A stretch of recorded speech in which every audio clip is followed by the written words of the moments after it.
कि जो लड़ाई चली ट्रांसपेरेंसी वोट रो अधिकार आज सुप्रीम कोर्ट मध्य कही देइछंती कि ईसीआई को इलेक्शन कमिशन ऑफ इंडिया को 65 लक्ष 65 लाख वोटर लिस्ट जोड़ा से माने डिलीट करिसंती ताको ओपनली डिस्क्लोज करंतु समस्त ना रीजन संगरे कोन पई डिलीट करिसंती ता संगरे आधार को भी एक्सेप्ट करिसंती एटा क्लियर देखे दउची कि ईसीआई जो चेष्टा करुथुला गणतंत्र को हत्या करिबा पई जो वोटर लिस्ट मैनिपुलेट करिया पई और भाबुतिले कि केही जानी पारिबे नाही आज गोटे बहुत बड़ झटका तांको मिलिछि।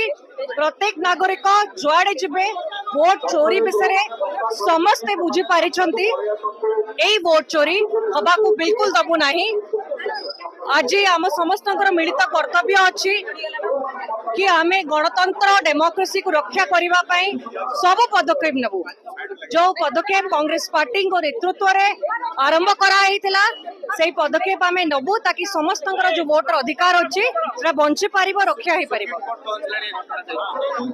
आज्ञा ऑनरेबल सुप्रीम कोर्ट मध्य एटा को फॉलो आज ऑर्डर देइछंती जोटा को आमे समस्ते रेस्पेक्ट करूछु समस्ते ग्रहण करूछु धन्यवाद जणाउछु। आगामी दिन रे भी आहुरी जहा जहा डिमांड अछि ट्रांसपेरेंसी पई ताकू मध्य एक्सेप्ट करिवे बोली पूरा विश्वास अछि।